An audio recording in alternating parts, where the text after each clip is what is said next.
Assalamualaikum warahmatullahi wabarakatuh. Saya Yudi Pramuko, tukang donat dari Parung YouTuber tercuah di semesta. Saya ingin mengomentari kasus Jumhur Hidayat yang divonis oleh hakim 10 bulan penjara karena dianggap menyebarkan berita bohong dan mengkritik undang-undang Omnibus Law dalam konteks itu ya.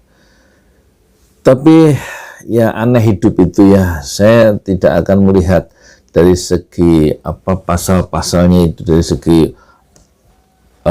ahli hukum tata negara seperti Refli Harun. Itu kalau soal Refli Harun, penggemar Refli Harun silakan buka channelnya. Kalau penggemar Yudi Pramuko lihat saya ya.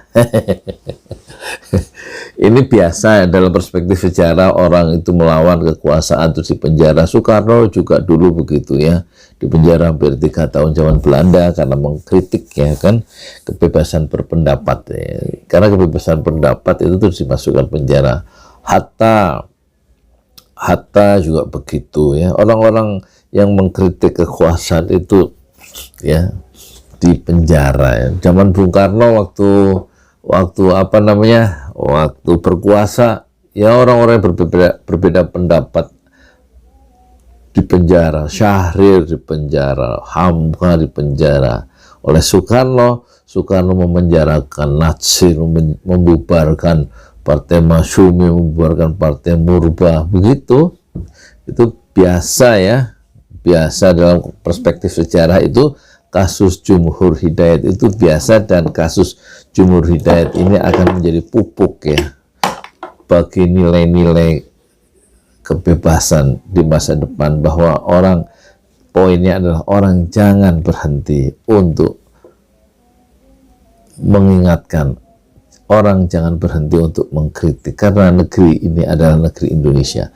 Bahwa kemudian dia menanggung risiko dari ucapan-ucapan yang mengkritik, yang kritis terhadap kekuasaan yang dipandang itu menyengsarakan banyak orang, ya itu sebenarnya itu biasa, dan itu akan menjadi kenangan yang indah dalam perjalanan bangsa itu ya.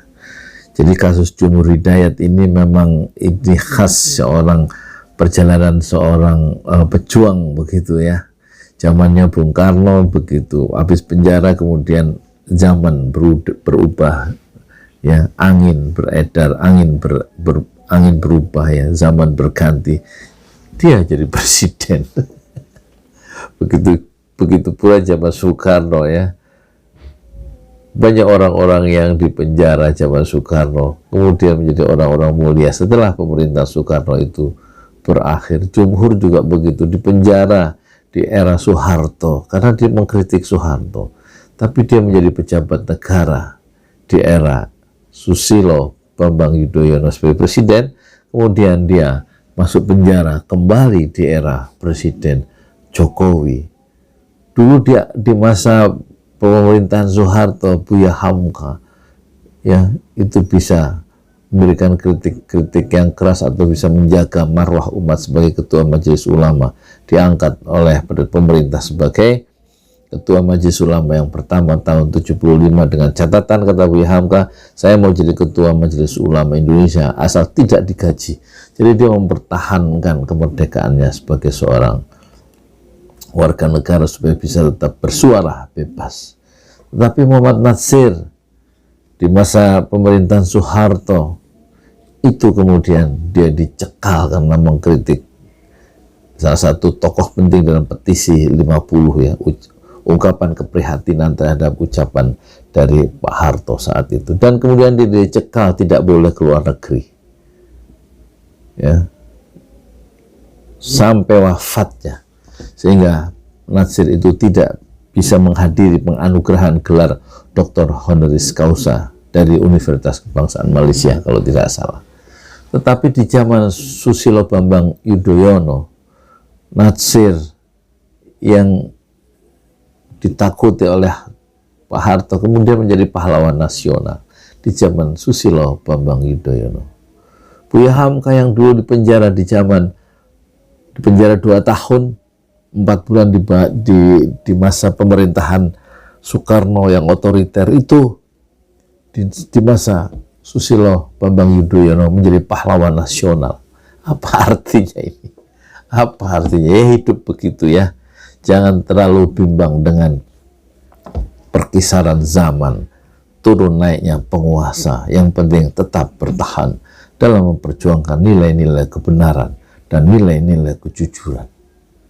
Dan sekarang kita lihat orang berbeda pendapat itu masuk penjara seperti Syahganda Nainggolan, ya kan? Kemudian tokoh-tokoh kami itu, ada yang kena 8 bulan, ada yang kena 10 bulan. Dan orang yang mengkritik juga begitu, masuk penjara.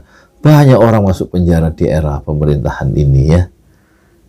Dan nanti ketika pemerintahan ini berakhir, tentu cuaca politik itu berubah. Dan sekarang sudah pasti dengan suasana politik yang sumpek ini, dengan kasus terakhir Jumhur Hidayat itu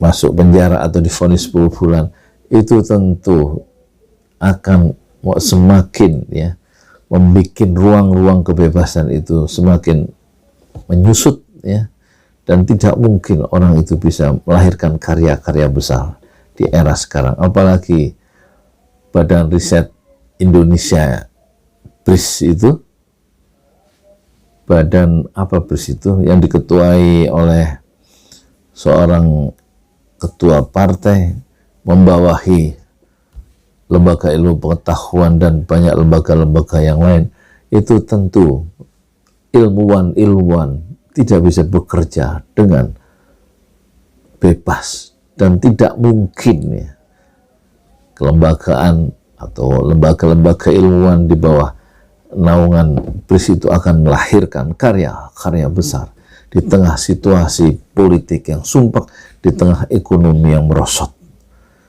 Di dalam sejarah, ilmuwan-ilmuwan besar dengan karya-karya besar itu betul-betul didukung oleh situasi politik yang bebas, yang terbuka, dan juga didukung oleh kemapanan ekonomi dari sebuah negeri, tempat di mana dia hidup.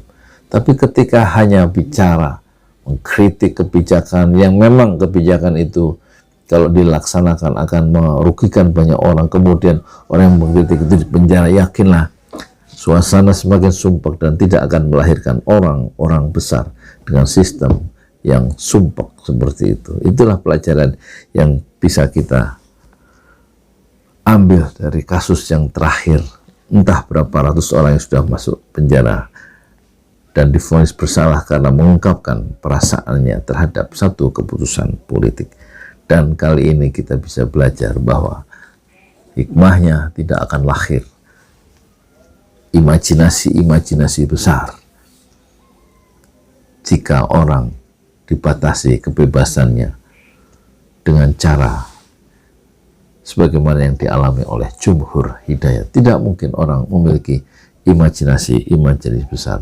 Yang lahir dewasa ini, yang lahir di masa sekarang ini adalah orang-orang yang berlomba-lomba mencari dinar dan dolar serta rupiah jika dia sangat dekat dengan kekuasaan. Saatnya untuk berburu harta benda sebanyak-banyaknya dengan menghilangkan idealisme dan cita-cita kemanusiaan yang lebih tinggi.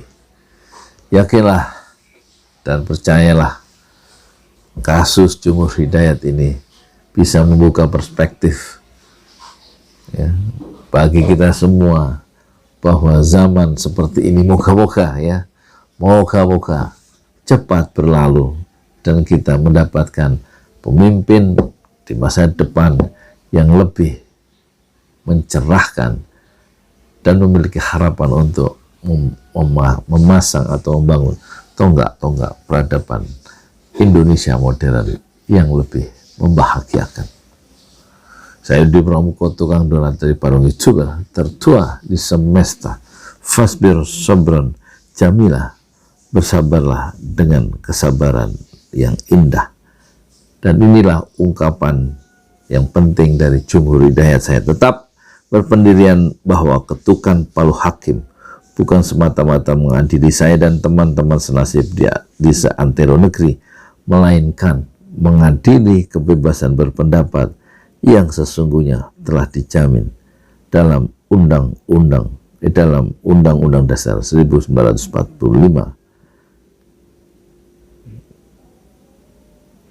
Jadi majelis hakim itu berpendapat, ya, Jumhur sebagai petinggi koalisi aksi menyelamatkan Indonesia kami yang dideklarasikan 18 Agustus tahun 2020 di proklamasi. Di sana saya hadir, dan Jumhur juga adalah wakil ketua umum Konfederasi Serikat Pekerja Seluruh Indonesia KSPSI, ya.